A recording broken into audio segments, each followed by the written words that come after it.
If you've only just started watching rugby in the last few years, you may be surprised to hear that Ireland have never gotten past the quarterfinals of a Rugby World Cup. But Ireland were famously huge underdogs of top-level European rugby in the 90s, and actually hold the record for most wooden spoons in the entire history of the Six Nations, Five Nations and Home Nations Championship. But this current Ireland team is different, and I don't want to jinx them, but they should not only get past the quarterfinals of this World Cup, they could go all the way and lift the Webb Ellis Cup at the end of it. But how did Ireland go from underdogs to top dogs?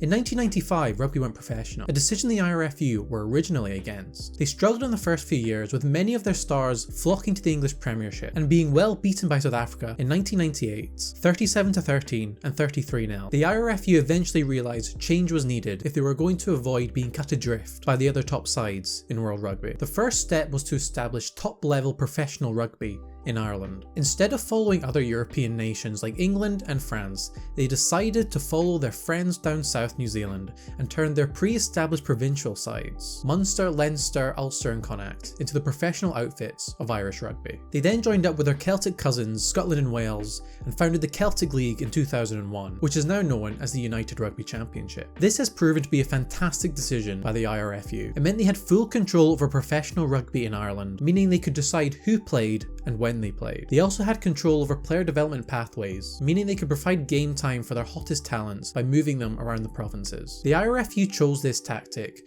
as they knew the international game was the most important asset of Irish rugby. In that same year, Ireland would finish second in the Six Nations under the leadership of Warren Gatland, who was sacked later after losing to New Zealand 29-40. He was replaced by his assistant Eddie O'Sullivan, who under him the Irish became the Nearly Men. With a golden generation of talent, including players like Ronan O'Gara, Paul O'Connell and Brian O'Driscoll, they would miss out on multiple Six Nations championships on points difference or to another team that had won a Grand Slam. He's also the only Ireland coach to not get out of a Rugby World Cup pool in the 2007 tournament, and after losing 3 games in the 2008 Six Nations, he resigned. Ireland had garnered the reputation of being able to beat anyone on their day, but not quite being able to make that final push and win meaningful silverware. But all this would change under their next head coach, Declan Kidney. In 2009, he led Ireland to their first championship title since 1985 and first Grand Slam since 1948, and also finished that year unbeaten after drawing to Australia and South Africa. Ireland had finally arrived as one of the top sides in World Rugby, but there was a monkey on their back that still hadn't been removed: the elusive win over the All Blacks. In 2013, they would come close by being ahead of the All Blacks with the clock in the red, but New Zealand would score a try to give the All Blacks a win after a successful conversion, and their winless run continued. But in Chicago in 2016,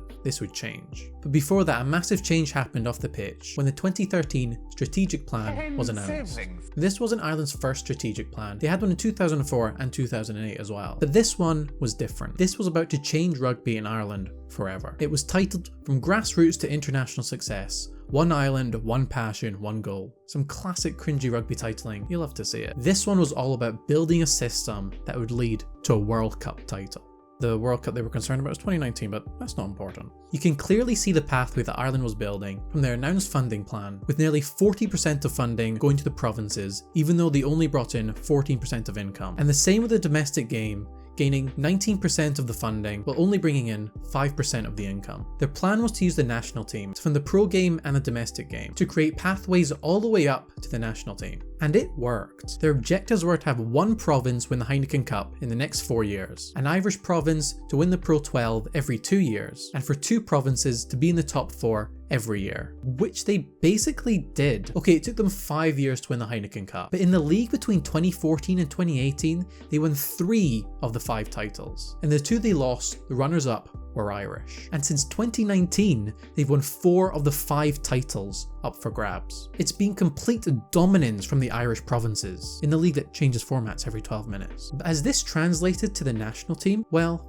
remember what I said about Chicago a couple minutes ago? On the 5th of November 2016, Ireland and the All Blacks would meet at Soldier Field in Chicago for what would become a historic test match. New Zealand would take the lead after only 4 minutes, but Ireland would score 3 unanswered tries in the next 45 to give themselves a healthy lead and be 32-8 up by the 50th minute. But New Zealand would score 3 tries in 11 minutes to bring it back to 35-29. The Irish were starting to think they would see a repeat of 3 years previous. But Ireland would score a try on the 75th minute to seal the game and beat New Zealand for the first time in their history. But it gets even better than that. In the 2013 strategic plan, they outlined the objective to win at least one Six Nations and finish runner-up in another 2 over the next 4 years. And they beat that, winning back-to-back Six Nations titles in 2014 and 2015, finishing runners-up in 2017, and then going on to win a Grand Slam in 2018, just 18 months before a World Cup. Was it finally their time? However, in the middle of that success, they did fail their objective to get to the semi-final of the 2015 World Cup after losing to Argentina in the quarter-final. But their success against New Zealand continued, with Ireland going on to beat them in Dublin in 2018 and losing to them just before that, meaning they'd won 2 out of 3 matches against the All Blacks. Having been Six Nations Grand Slam winners only 18 months before the 2019 World Cup, people were starting to believe that this could be Ireland's chance to not only get past the quarter-final, but to potentially go all the way. But the curse would strike again. Not only would Ireland lose a pool match to Japan and finish second in their pool, they would get knocked out in the quarterfinals again by a familiar foe, New Zealand, in a humiliating 46-14 loss. Had all that hard work been for nothing? With head coach Joe Schmidt resigning after that World Cup, it was up to his assistant Andy Farrell to pick up the pieces. It was a rocky start for Farrell as head coach, only narrowly beating Scotland,